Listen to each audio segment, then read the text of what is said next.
more of a story. Like even Charlie Chaplin, which is saying, like, there's a significant story to his movies. Charlie Chaplin, Buster Keaton, people like that.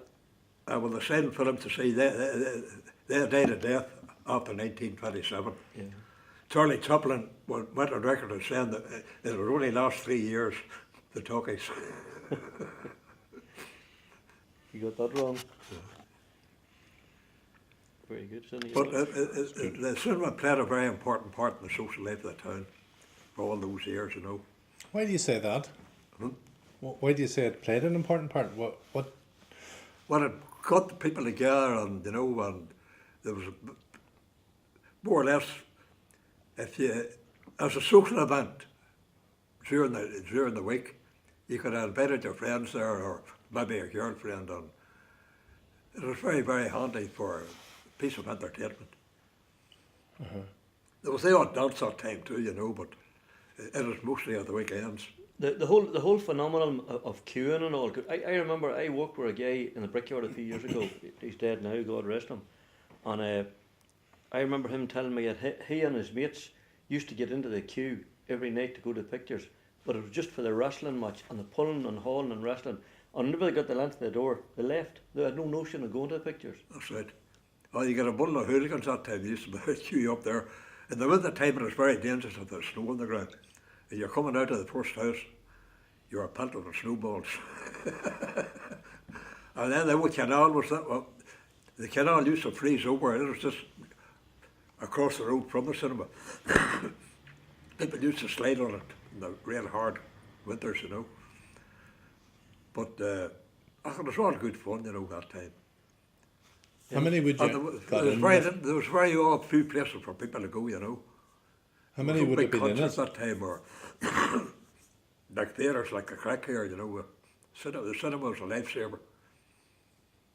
Another factor was that, unlike the dances, again this was the power of the church, unlike the dances, the cinema continued during Lent. It didn't close for Lent. Oh no, because the two men that owned it, they didn't actually, I think, believe in Lent. Or it's, as a matter of fact, I think they were Jews. As far as I know, they were Jews, They originated in Waterford. And then when the treaty was signed, they all came up north. Maybe they got a bit afraid, when the treaty was signed.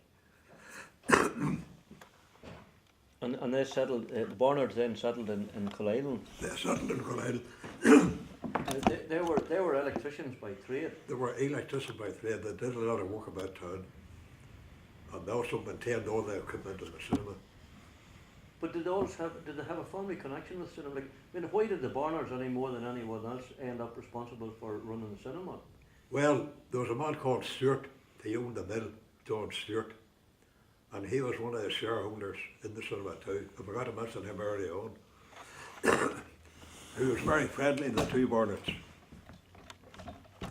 And after Johnny Campbell, he was the newsagent, and Jim Rowe Canning. Once they passed on, the two Barnards, John Stewart, passed the management of the cinema over to the two Barnards. And when would that have been? That would have been maybe in the late 30s. Right. But they would have brought it to a different level, because at that stage there's so many more films being made. This was post the silent era. They were well into the talkie era, so there'd have been a lot more cinemas, a lot of more films being available. But then at that stage, they were just churning them out at Hollywood and everywhere. They were very noticeable about films. I don't know where they got the notice from. But they knew all the contacts in Belfast. And I think the Jews there run the entertainment industry, didn't they? So I think they had connections, in Belfast, maybe in London. Yeah, part of that circle. Well, you look at the leading impresarios in the West End and all, they were all leading Jews. Bernard Delfont and people like that. So I think the two Barnards who were Jews, they had the right contacts. Yeah. I don't think we'll phrase it quite like that in the thing, but but I take your point. There's no doubt about it. They were part of the circle, all of it. Is there anything else that? Yeah. And they were all maintained, and that was the garage on the Searstown Road. What's funny enough is in the town land of Brackenman. And I think John Bourne, the Silver Band started up, and John Bourne thought it would be a good idea to raise money. They would start a sort of a dance hall to raise money for the band. I think that's how it started, you know. And then it evolved then that from They fairly... called It would have been done pretty much in the height of the whole show band scene, and significant. Some of the leading bands in Ireland played in the garage, as it was referred to then. then it became in the one Island ballroom too, after a while. Yeah. But Anthony Conway has all the whole equipment, all the information that you know, Anthony. Well, Anthony would be a man for the Silver Band. There's no doubt about that. He'd even know more than Finbar, you know. Yeah. Well, Finbar has. I think he has booklets too with photographs I and all wouldn't that. doubt. What I call Finbar has an encyclopedic knowledge of show band. It's unreal. He could tell you lineups for back in the 50s. Well, he had the ball to stow. Oh, He had all the. blew it. Can't understand why he wouldn't. He said where to go wrong. It was bloody attitude. Oh, he had instead of just developing his business head, he would have He had all the names, all the contacts all over Ireland, all the bands But- and everything. I remember you telling me, I think, Pat, one time, you know, again, it's just a way aside that's coming to my head. I remember you telling me at one time about during one of the wars where there was prisoners of war in the Brackenville area. Was there some sort of a concentration camp or some sort of prison camp in the Brackenville area No, you know, for the old quarries on the golf course? on the golf course. That was the sand quarry one time. No, they took sand and gravel out of it, you know. As a matter of fact, there was stone took out of it would split the mill beside it, Vincent's mill. Whatever type of stone they were, you know. And then after that they took sand out of it. But during the war there was German prisoners of war were billeted in McGesson. And every day they took them to different places to get them out of there. So they ended up in Rohan, up at the. But they lay down the ground, they didn't do anything. They were supposed to do a bit of work, you know, bit of digging and all that. This was the Second World War. Second World War. We used to throw cigarettes into them. And the English guard, well, I'm bloody fair, I have no bloody flags. And you and your contemporaries would have remembered all this. I mean, this was whenever you were growing up. You'd remembered all that. What sort of numbers would we be talking about? You know, and to what extent were they supervised?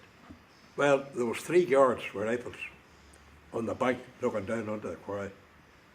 And the prisoners was down about now 30 feet down below that, you know, on the bed of the quarry. Which was dried that time, you know, it was all dried up.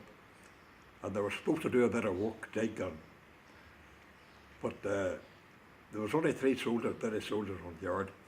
There was about 30 German prisoners of war. And somebody said there were stormtroopers of war of these big, like baseball caps. Right. And obviously they didn't have any great plans to escape.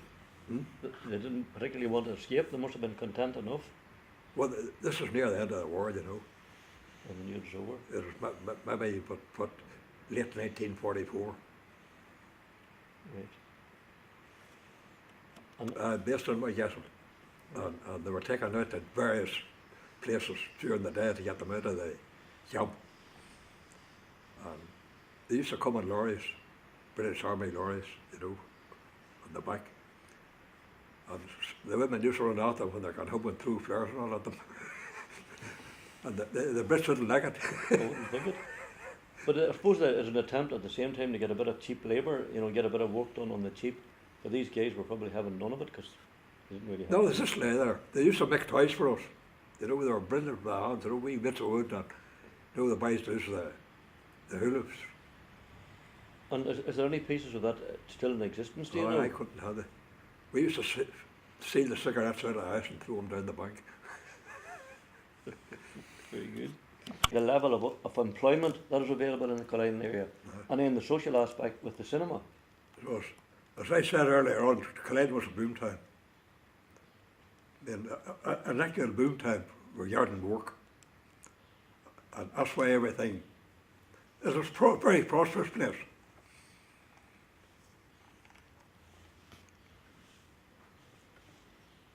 The whole commercial aspect of Cullinan at that particular time